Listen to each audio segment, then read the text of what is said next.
bagian hidung dan anggota. Berapa detik? 10. Oke, nadinya tidak ada, napasnya tidak ada, lakukan. Oke, lakukan Pak. Posisi Bapak kurang maju sedikit.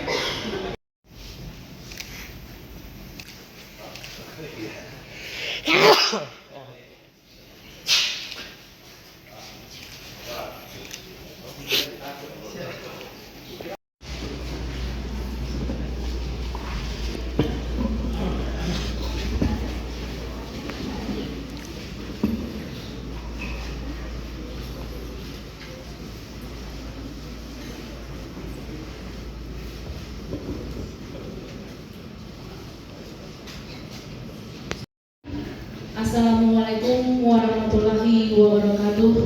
Salam sejahtera untuk kita semua, shalom. Puji dan syukur kita panjatkan kepada Tuhan Yang Maha Esa atas berkat dan lindungannya kita ada di tempat ini dalam keadaan sehat. Kami ucapkan terima kasih dan selamat datang. Kami ini adalah makhluk yang daif yang mengharapkan petunjuk dan bimbingan-Mu. Kiranya ya Allah, Engkau beri kekuatan, kesehatan dan kesempatan kepada kami, sehingga kami dapat melaksanakan tugas dengan sebaik-baiknya. Ya Allah, Tuhan yang Maha Agung, tanamkan sifat rahmat. Dan dilanjutkan dengan menyanyikan lagu kebangsaan Indonesia Raya, dilanjutkan dengan Mars Basarnas. Selanjutnya laporan Ketua Panitia, kemudian sambutan anggota Komisi 5 DPR RI sekaligus membuka kegiatan. Dilanjutkan dengan doa, penyerahan plakat dari Kepala Kantor Pencarian dan Pertolongan kelas A Medan kepada anggota Komisi 5 DPR RI dan akan ditutup dengan foto bersama. Negara Republik Indonesia tahun 2017 nomor 112. Tambahan lembar negara Republik Indonesia nomor 6060. D. Peraturan Presiden nomor 83 tahun 2016 tentang Badan Nasional Pencarian dan Pertolongan Lembaran Negara Republik Indonesia tahun 2000. Berapa menit? Oke, sudah 2 menit, cek lagi. Cek lagi apa lagi? Cek nadi dan napasnya. Oke. Cek napasnya, lakukan. Tidak ada, lakukan lagi yang TP. Lakukan Pak. Oke, bagus. Itu ya. Bagus.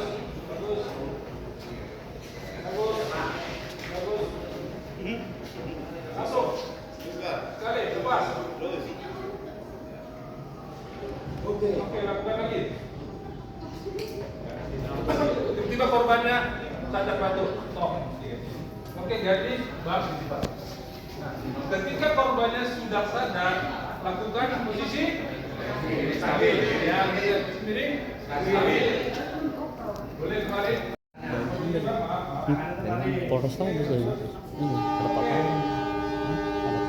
Sambil komunikasi Pak, saya milihkan ya Pak, jangan tiba-tiba ada milihkan, korbannya terkejut. Pak, udah Pak. Apa ya? Jadi jangan juga ajak bercanda si korbannya, supaya dia lebih tenang. Apa-apa, ya. Atau korban perempuan, Bu, ibu cantik loh Bu. Jatuh dengan anak hatiku gitu, boleh kan? Yang penting komunikasi si korban buat si korban lebih nyaman dan tenang, menunggu tim bantuan datang. Boleh bercanda, ya. Oke, sampai kapan? Menunggu bantuan datang. Oke, Pak, saya dulu ya. Saya minum. Saya minum perlahan. Oke, atas ya. Oke, tepuk tangan.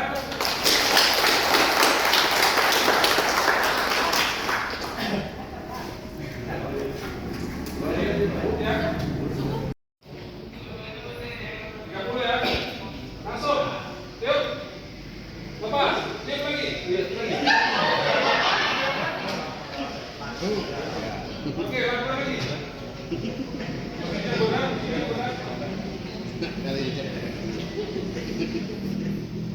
Stop. 30 tuh. 30. Enggak. 30 kan? Motornya. Oh, udah ada namanya di sini ya. Terima kasih Assalamualaikum warahmatullahi wabarakatuh. Selamat siang, salam sejahtera untuk kita semua. Salam, Om Swastiastu, Namo Buddhaya, salam kebajikan yang saya hormati.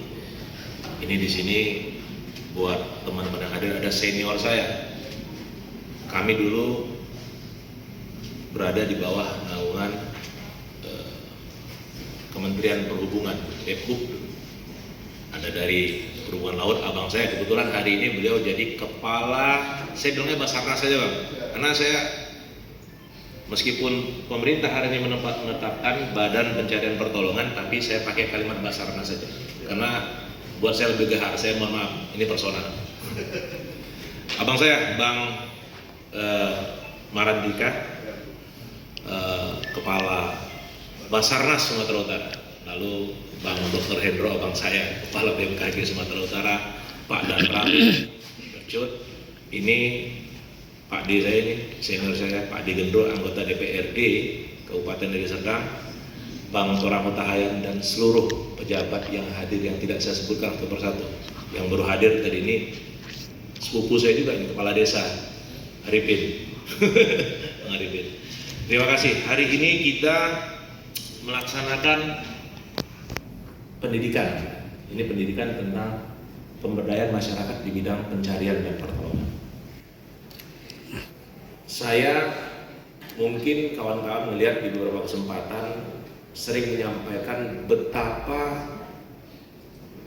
pendidikan SAR ini penting. Di ruangan ini selain organik dari Basarnas Provinsi Sumatera Utara, yang udah pernah ngikutin diklat SAR siapa saja? Tolong angkat tangan. Yang lebih dari satu kali sebelum ini. Belum ada. Sudah yang kedua kali. Yang kedua kali.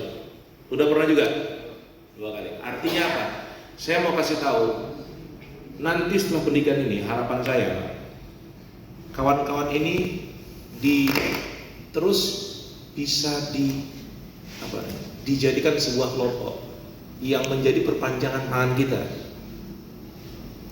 Pasti di antara masyarakat yang lain, kawan-kawan akan mempunyai kemampuan untuk bisa melakukan pencarian pertolongan atau kegiatan-kegiatan SAR yang mudah-mudahan di Sumatera Utara nggak terjadi. Saya pribadi, Bang, pada waktu Gunung Merapi meletus atau tsunami Aceh, kami pada waktu itu bersama teman-teman kita turun dan nggak dibekali pengetahuan SAR. Untungnya di setiap lokasi pada waktu itu ada kawan-kawan Basarnas. Pada waktu Gunung Merapi meletus kami pengen ngasih bantuan Pak. Pengen nggak mau sama-sama orang di Jogja pada waktu itu. Kebetulan saya orang Jogja. Orang ada stasiun Mandala Krida di sana, orang berkumpul semua di sana. Tapi kita pengen membantu orang yang paling susah ke daerah yang dekat dengan Gunung Merapi. Kita dengan bodohnya datang saja ke sana. Untung kawan-kawan SAR ada, Pak jangan ke sana. Ini tentu saja dengan bantuan BMKG lagi-lagi sini sinerginya nggak bisa lepas BMKG di masalah sini. Ini ada potensi wedus gembel mau turun lagi kata mereka. Waduh, untung dikasih tahu. Mungkin enggak. Sudah menjadi kita nggak bertemu hari ini dan Lokan Nasution belum jadi anggota DPR RI. Yang mau saya sampaikan apa? Pentingnya pendidikan. Andaikan pada waktu itu saya sudah dididik SAR, saya akan lebih mampu memberikan pertolongan. Saya nggak berharap Sumatera Utara ada bencana, gempa atau apapun namanya. Tapi yang pasti kita sadari, negeri ini negeri bencana namanya. Kita dilalui oleh Circum Pacific Ring of Fire katanya. Anytime lempengnya bisa bergerak, bisa terjadi gempa. Yang paling dekat paling sering, tapi belakangnya sudah tidak batuk lagi, itu kan di Sinabung ya, Gunung Sinabung itu. Tetapi Pak, saya berharap dari diklat ini akan hadir saudara-saudara saya, abang-abang saya, adik-adik saya yang menjadi ujung tombak dari masyarakat semesta untuk bisa memberikan bantuan.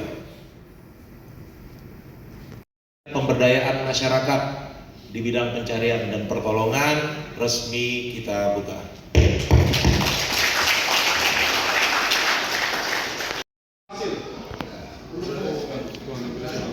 Siap.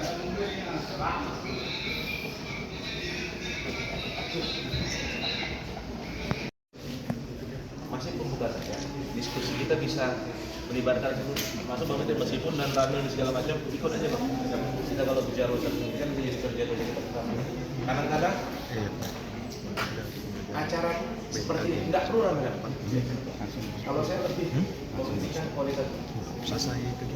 Banyak hal yang terjadi karena informasi atau diskusi di pusat ke bawah dan ujung kekuasaan diskusi sama di Indonesia Timur hari ini Sumatera Utara. Mudah-mudahan saya akan bawa terus untuk desa.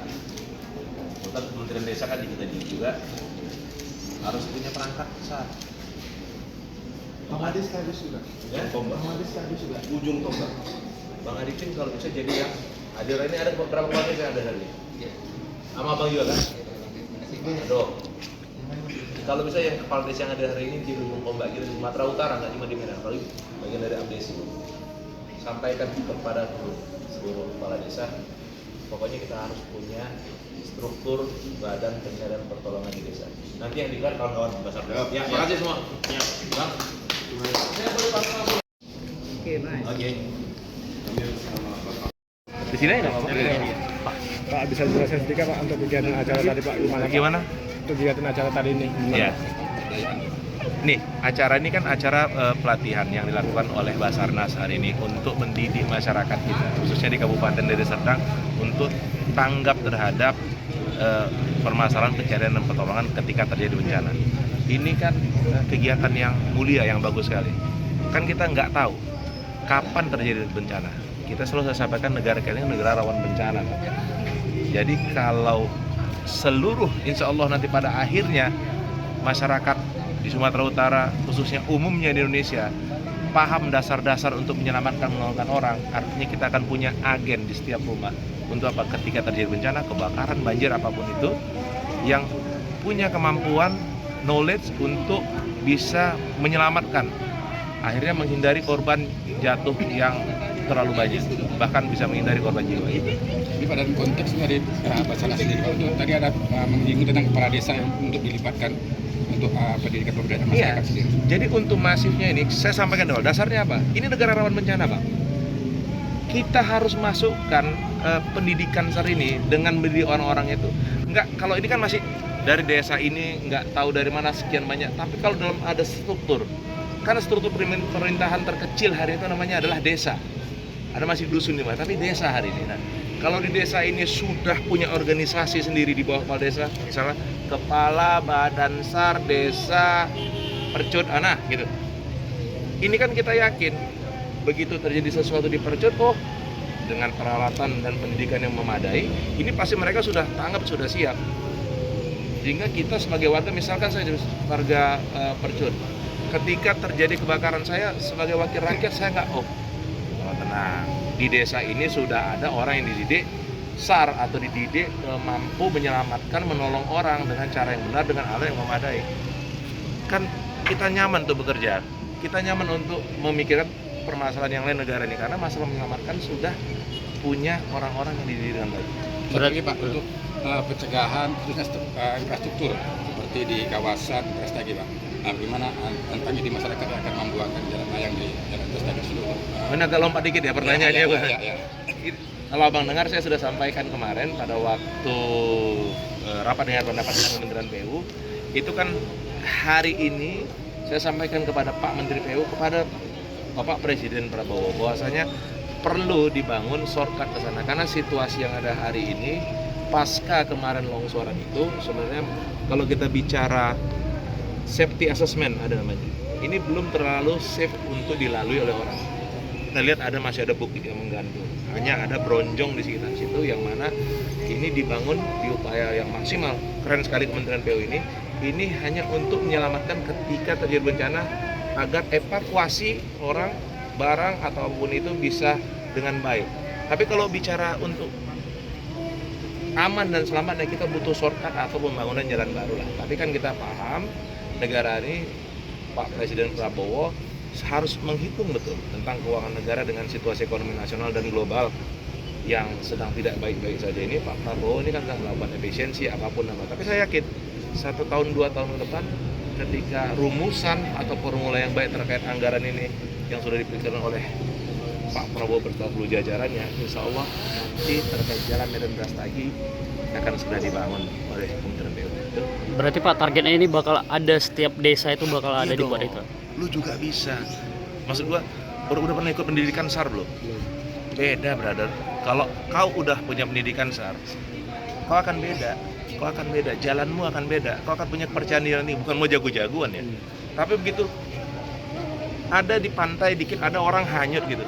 Jangan coba-coba kalau nggak ngerti gimana harus menyelamatkan, megang kepalanya gini, nanti kau ditarik dia. Korbannya malah bukan 1 2, tapi kalau udah ada punya pendidikan, tadi minimal contoh seperti yang orang hanyut tadi, kalian bisa banyak menyelamatkan orang. Tahu nggak bangganya bisa menyelamatkan orang seperti apa? Saya nggak bisa ngomong, saya belum pernah, tapi ngelihatnya aja ada orang yang mampu menyelamatkan orang lain, apalagi menggadaikan nyawa untuk selamatkan orang lain. Itu patriot namanya, bos. Cocok? Cocok, Pak. Makasih. Terima kasih, Pak. Cara pemberdayaan masyarakat itu apa? Baik, jadi program pemberdayaan masyarakat ini adalah bentuk sinergitas pemerintah pusat dengan pemerintah daerah ya. Jadi di mana kehadiran Basarnas ini adalah salah satu bentuk perkuatan pemerintah terhadap konsentrasinya hadirnya pemerintah terkait kesiapsiagaan dalam hal tanggap darurat bencana. Artinya dengan melibatkan masyarakat secara langsung, maka mudah-mudahan diharapkan Indonesia ini, khususnya Provinsi Sumatera Utara ini tangguh dan kuat untuk melaksanakan pencarian dan pertolongan. Apa yang dilakukan Pak dari anggota Basarnas ini seperti Bapak katakan sebagai agen pemberdayaan masyarakat?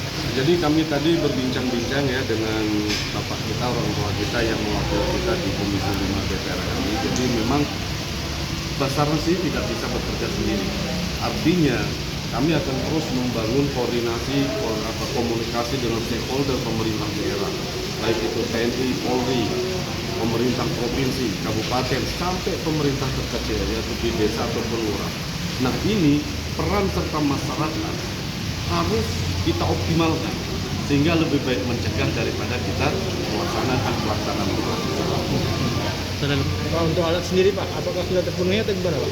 Untuk peralatan saat ini Basarnas tentunya kalau dibilang cukup, ya mungkin cukup ya, tapi kalau memang nanti ada sesuai dengan perkembangan situasi dan kondisi, kemungkinan peralatan khususnya di Sumatera Selatan ini, Sumatera Utara ini akan kita dukung lagi dari pemerintah. Pak, ini kan cuaca panas ekstrim Pak. Nah, persiapan Basarnas ini gimana untuk panas ekstrim ini? Kalau kami tentunya dari Basarnas ini menyikapi perubahan iklim ya, sesuai dengan data BMKG yang ada sekarang, tentunya Basarnas ini sudah menentukan mendeploy peralatan dan personilnya sudah kita siapkan. Terakhir, jaring komando koordinasi sudah kita bangun. Titik mana aja Pak yang jadi perhatian di panas ekstrim ini Pak? Ada beberapa kabupaten kota yang sudah kita petakan seperti Simalungun, kemudian Madinah ya, Mandailing Natal, kemudian Samosir. Ini menjadi titik-titik beberapa kabupaten kota yang ada di Provinsi Sumatera Utara. Harapan kami masyarakat mulai dari sekarang diedukasi oleh pemerintah, baik itu mulai dari pemerintah terkecil yaitu lurah, camat, bupati sampai ke level provinsi untuk mengimbau masyarakatnya untuk tidak melakukan pembakaran. Siap Pak, Terima kasih Pak.